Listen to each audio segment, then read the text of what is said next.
Aujourd'hui, béni de le Seigneur, nous sommes en train de continuer nos enseignements dans le livre de Jean. Et ce matin, nous sommes en train de lire Jean chapitre 8, verset 30 jusqu'au verset 44. Lisons au nom du Seigneur. Comme Jésus parlait ainsi, plusieurs crurent en lui.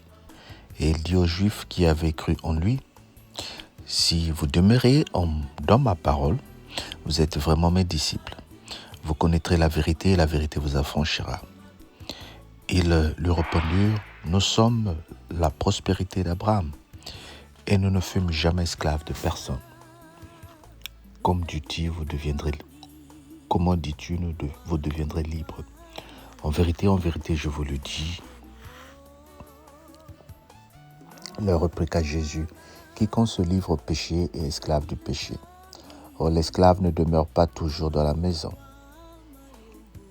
Le Fils demeure toujours. Si donc le Fils vous a franchi, vous serez réellement libre.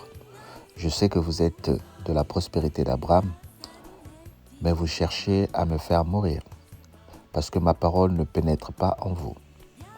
Je dis ce que j'ai vu chez mon Père, et vous faites ce que vous avez entendu de la part de votre Père. » Ils lui répondirent, « Notre Père, c'est Abraham. » Jésus leur dit, « Si vous étiez enfants d'Abraham, vous ferez les mêmes œuvres d'Abraham, les œuvres d'Abraham. Mais maintenant, vous cherchez à me faire mourir, moi qui vous ai dit la vérité, que j'ai entendu de Dieu. Cela Abraham n'a point fait. Vous faites les œuvres de votre Père. » Ils lui dirent, « Nous ne sommes pas des enfants illégitimes. Nous avons un seul Père, Dieu. » Jésus leur dit, « Si Dieu est votre Père, vous m'aimerez, car c'est de Dieu que je suis sorti et que je viens. Je ne suis pas venu de moi-même, mais c'est lui qui m'a envoyé. Pourquoi ne comprenez-vous pas mon langage? Parce que vous ne pouvez écouter ma parole. Vous avez pour le père le diable, et vous voulez accomplir les désirs de votre père. Il a été meurtri dès le commencement, et il ne se tient pas dans la vérité, parce qu'il n'a point la vérité en lui. Lorsqu'il profère le mensonge, il parle de son propre profond, car il est menteur et le père du mensonge. » Amen. Le débat avec Jésus-Christ continue, et ici, il est en train de dire aux pharisiens, vous connaîtrez la vérité et la vérité vous affranchira. Mais eux, ils sont en train d'insister, nous sommes les enfants d'Abraham. Jésus lui dit, vous êtes des enfants d'Abraham parce que vous le déclarez seulement dans votre bouche. Si vous connaissez que vous êtes les enfants d'Abraham, vous devez croire à celui qui m'a envoyé parce que il est le Père, le Créateur, celui qui a créé votre Père. Jésus dit, vous connaîtrez la vérité et la vérité vous affranchira. Et c'est quelque chose qu'ils trouvent difficile à comprendre. Pourquoi?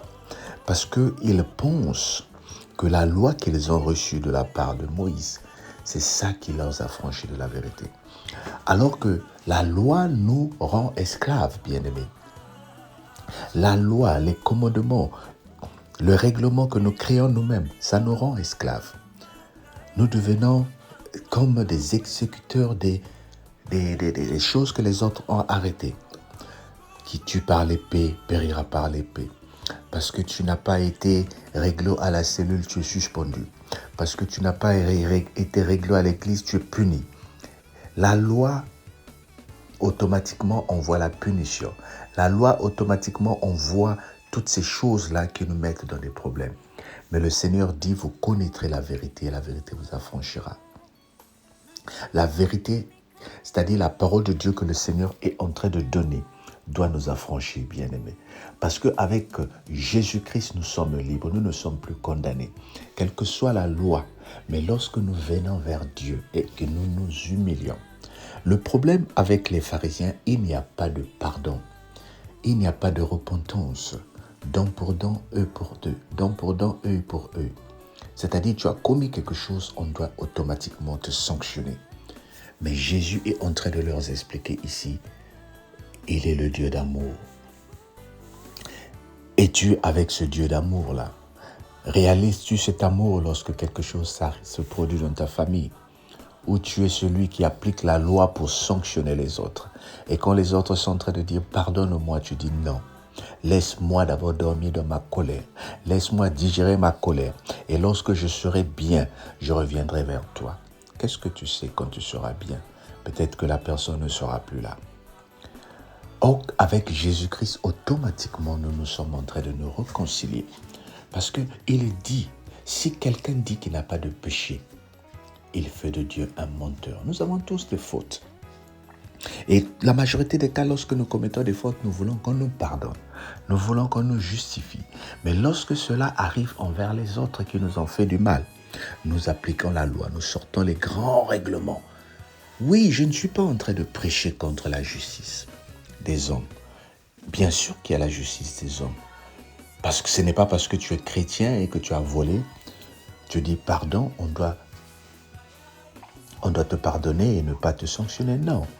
La loi de la justice, la loi des hommes, elle est applicable dans la sorte que tu dois subir ta punition. Tu dois payer, par exemple. S'il faut aller en prison, s'il faut payer une amende, tu dois la payer.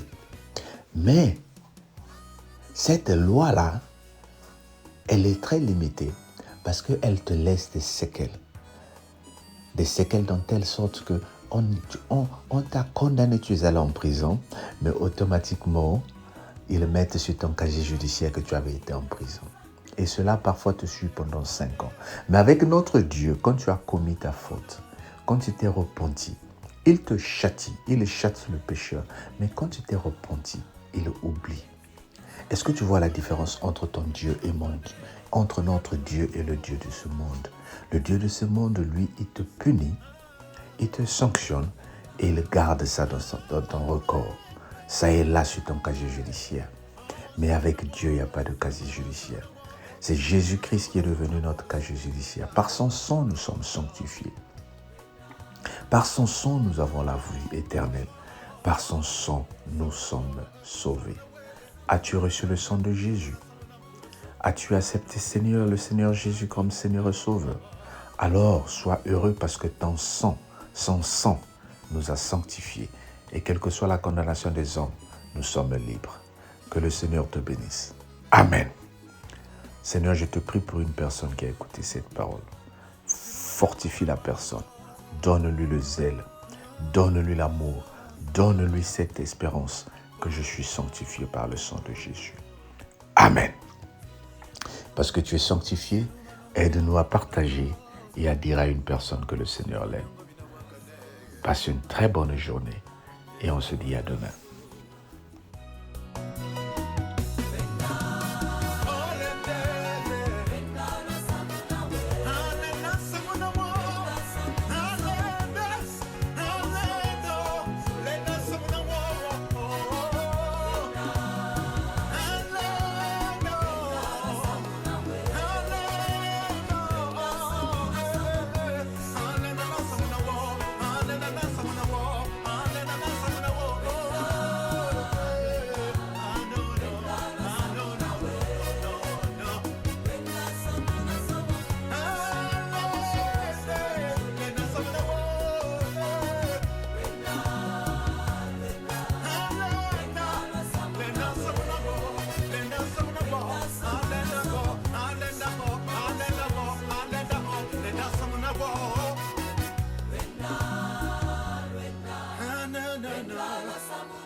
Oh no, oh no.